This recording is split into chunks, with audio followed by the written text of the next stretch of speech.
Hey guys, how are you doing? I trust you're doing well. This is Shay, and today I want to answer a very popular question that I keep getting anytime I talk about the Canada Express entry. You all are asking, how do I create an Express entry profile? And today we're going to dig in and I'm going to show you step by step how to create an Express entry profile. But before we start, I trust that you know what the Express entry is. But if you don't, I'm just going to give you a brief overview. The Express entry was started in 2015 and it is Canada's flagship way or flagship program to bring in skilled immigrants as permanent residents into the country. You need three main things to create an Express entry profile. Number one, you need the IELTS or CELPIT test, which is the English language test. And if you can speak French, you also need the French test, which is the TEF test. Now, you don't have to do the two. You can do French or English, or you can do both of them. It depends on the proficiency you have in both languages. Number two is that you need an education credential assessment, especially if you did not school in Canada. So if the education that you're using is outside of Canada, it doesn't matter if it's in the United States or the UK, you need to do that education credential. And the most popular that we know is WES. So as we popularly say, you need to do WES. And then number three, you need to have at least 1 year of skilled work experience. And how do you know that your job is skilled? You go and look for the NOC, which is the National Occupation Classification of Canada. You look for your skill or you look for your role or occupation there. You need to be NOC 0A or B or tier 0, 1, 2, or 3. I'm going to leave the details of what this means in the description below. Now, let me show you how to create that profile. Okay, so now we are on Google. So you just go type in google.com and then you're going to be putting in my CIC. Okay, so you can say my CIC, my CIC login, whichever, but we're just going to go with my CIC. And then you can click sign into your IRCC secure account. So IRCC is the name for the immigration arm of the Canadian government, Immigration and Refugees, something. But that is the arm of government that takes care of immigration. So you get to a page like this, and then you have two options. Option one is to sign in with a GC key.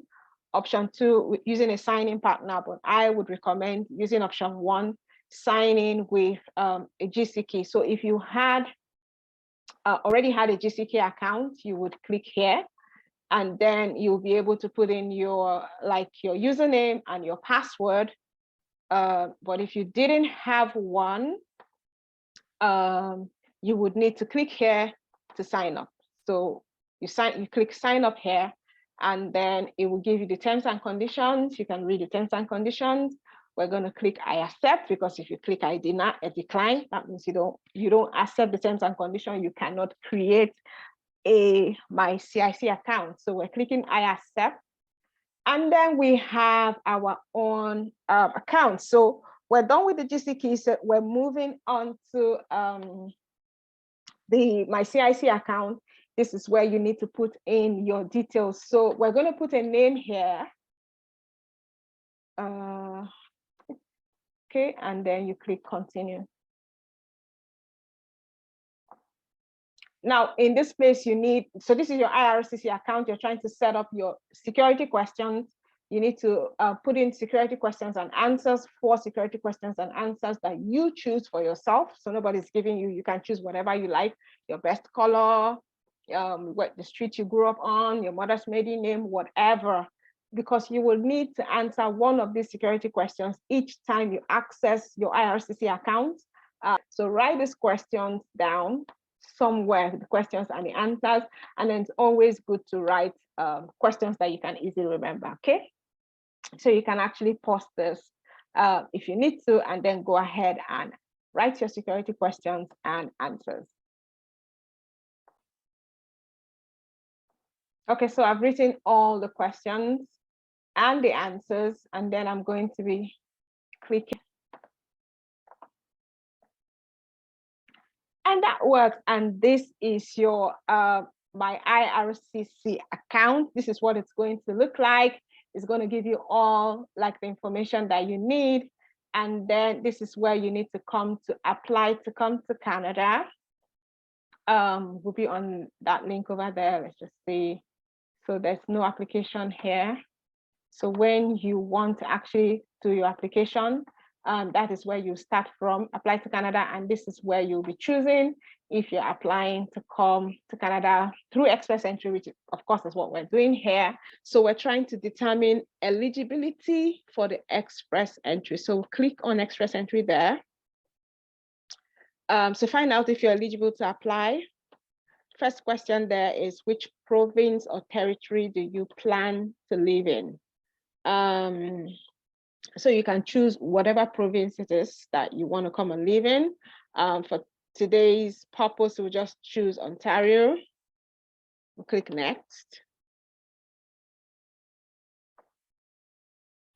And then this is where you submit your language test results. So before you're coming to create a profile, you must have like a language test. So whichever is your first language, if it's English, you're doing an English test. It is French, you're doing a French test. So we're going to be assuming that we have done the IELTS.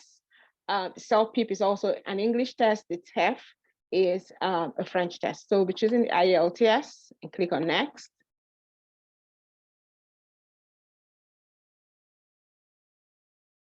And in the next page, that is when we'll be asked to fill out like our IELTS scores. Okay, before we get there, what year did you take this test? So don't forget that for your IELTS test or other language test to be eligible, it has to be within the last 2 years. Okay, so we're going to be choosing that. We did this in 2022, of course. We did it in January the 2nd, for example, and then click next. It has to be within the last 2 years or it will not be eligible. So find out if you're eligible, we're still there. So this is where you put in your scores for speaking, listening, reading, and writing. So these are the actual scores you got from an IELTS test, not the CLB. So don't forget that you have to be at least a CLB 7. Now, the fact that you have to be a CLB 7 doesn't mean you have to score 7. CLB 7 is just the Canadian language benchmark. So if we look at the Canadian language benchmark, you can get this from the IRCC website. And this is how the benchmarks are scored. You would see that to get a CLB 7, you would have to score at least a 6 in all the 4 language parameters. So reading, writing, listening, and speaking, if you score a 6 in all of them, you will be getting a CLB 7. But of course, you should be aiming for higher, but at least a 6. So we're going to be assuming that you had a 7 in speaking. Listening is pretty easy. So let's say you had an 8. And then reading, let's say you had a 7. And then for writing, let's say you had a 7 too, or 7.5. Okay, so we click next. And then it says, do you have other language tests? So you can have a second language test, which is of course will be French. And if French was a first language, then you might have IELTS as your second language test. But usually those who take the IELTS a lot of time don't have the second language. So we'll just go with none here. And then we click next. So it says in the last 3 years, how many years of skilled work experience do you have in Canada? So this is for someone who doesn't have Canadian work experience. So we're going to be saying none. If you do not have Canadian work experience during this period, please choose none of the above. So we're choosing none of the above, and then we're clicking the next button. So this is when it now starts asking you if you have 10 years of, if you have work experience outside of Canada, since you do not have work experience in Canada. So this, and it must be skilled work experience. It must be within the last 10 years.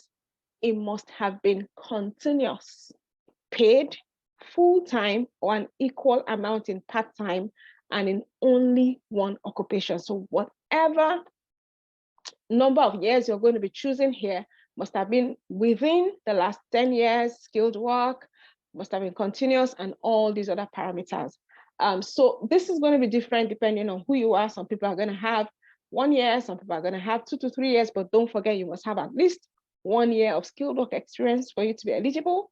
So if you took none or less than 1 year, you would not be eligible under the federal skilled worker program, but you might be eligible for something else, who knows. So for today, let's just choose 6 or more. And then it's asking, in the last 5 years, do you have at least 2 years of work experience in one of these trades? So this will be for someone who probably has a skilled trade, yeah? And the reason why they're asking for at least 2 years is that you must have at least 2 years of work experience in a skilled trade to qualify for the federal skilled trades program. But we're not going to be choosing any of that. So it now says if you're not sure of the knock in your job, you can find it on the knock page, yeah?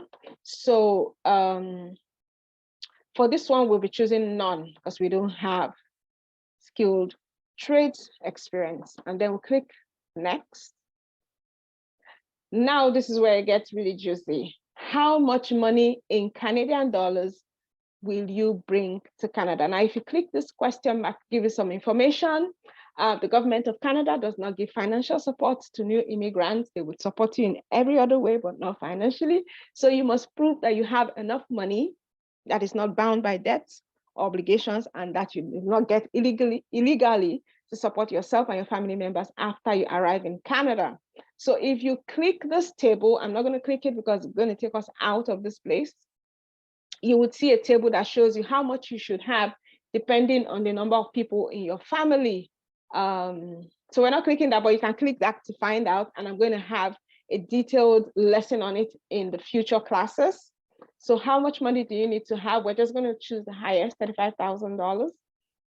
And then how many family members do you have? It's really interesting here because in counting your family members, you must include yourself, your spouse or partner, or any children that you have, even if your spouse, partner, or children will not come to Canada. So even if you're saying that I have a spouse, but they're not coming with me, or I have 3 children, I'm coming with just 1, you will still have to show money to cover all of your family members, whether they're coming to Canada or not. And it says do not include your parents or any other relatives because those are not considered family for this purpose. And if you have no spouse or partner or any dependent, you just put 1, okay? So how many family members who had 4? Husband, wife, and 2 kids usually, so we just choose that. And then we click on next. Now, this amount of money is usually one of the reasons why people have their profiles ineligible, and they might be struggling to find out why, not realizing that it's the amount of money. So it's one of those reasons that can make your profile ineligible. Do you have a valid job offer in Canada? Now, having a valid job offer from outside of Canada is difficult. It's not impossible, but if you have that, it's almost like an automatic ITA because it gives you like that 600 points, I think. So generally a valid offer is full-time, so it's not seasonal, it's non-seasonal, and it's permanent, continuous for at least 1 year. It is not offered by embassies, so if you're working in High Commission in Canada, that is not a valid job offer. If it's offered by one of these ineligible employers, you can click on that to find out there are certain employers that have been banned from giving valid job offers for this purpose, naughty employers, so to say. So if you wanted to read about them, you click there. If I click, it will take us outside of here, so I'm not going to be clicking there, but you can click there to find out. So do you have a valid job offer in Canada? I'm going to be assuming that you don't have for all those who are coming from outside of Canada. And don't also forget that for the Federal Skilled Worker Program, they also have a points threshold of 67 out of 100, and you need to actually meet that points threshold to qualify for the Federal Skilled Worker Program. You can also qualify for the Federal Skilled Trades Program or the Canadian Experience class if you had at least 1 year of work experience in Canada. So we're saying no for that. What is your date of birth? So this is actually not for points at this point. So this is just to know if you qualify under the points threshold of 67 for the Federal Skilled Worker Program.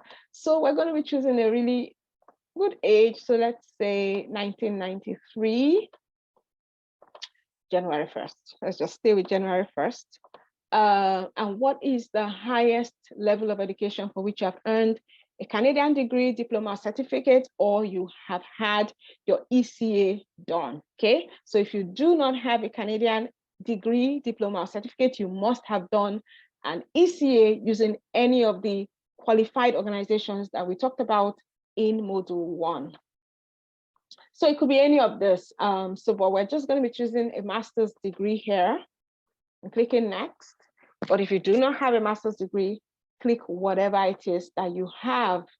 So it's still asking,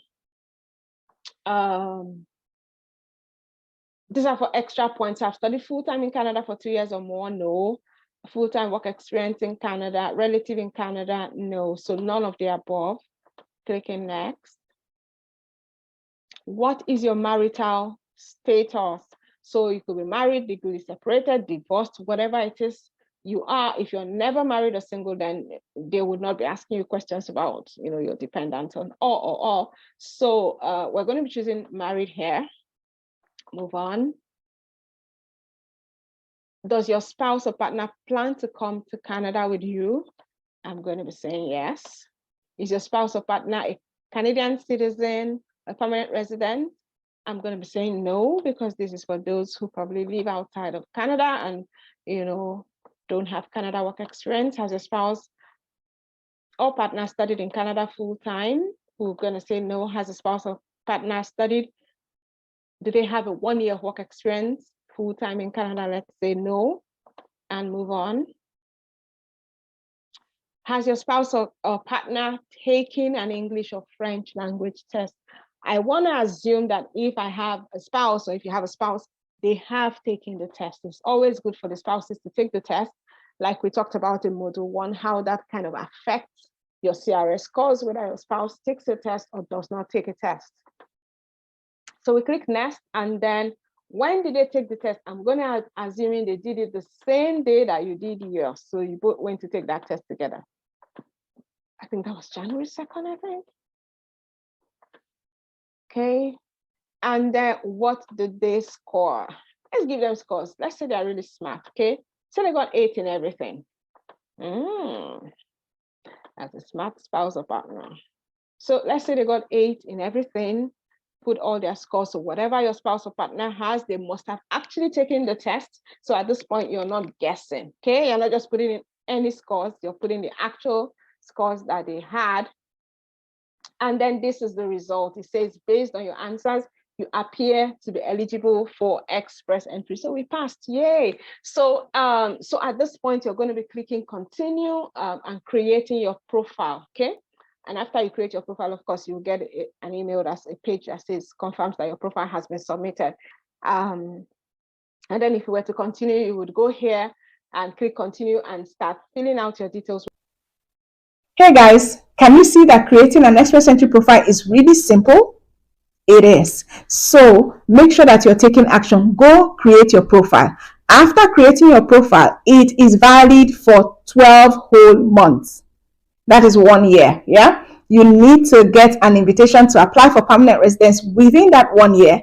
And if you don't, your profile will expire. When it does, you can actually create a new profile as long as your English test, your French test, and your education credential are still valid. If any of this becomes invalid, you need to retake it. So you need to retake the IELTS or redo your WES so that it is valid for you to get into the pool. If you would like help with the express entry, maybe you need a step-by-step guide to go through, not just creating the express entry profile, but actually applying when you receive an invitation to apply, or tackling any of those issues regarding maybe choosing a knock or something like that.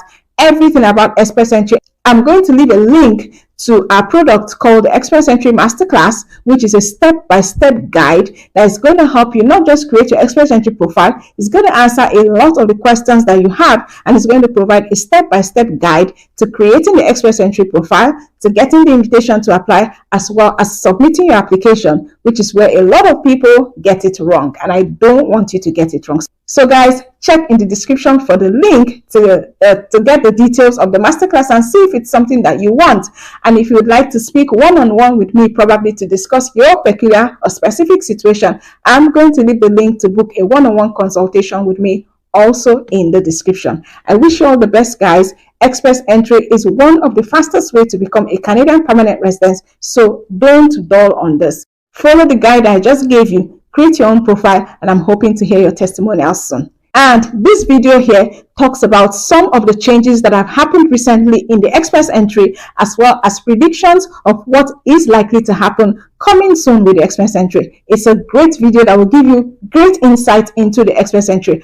I recommend that you go watch it now. Thank you guys for watching. Don't forget to like and subscribe, and also turn on the notification bell so you are getting notifications anytime I post new valuable videos like this one. Talk to you soon.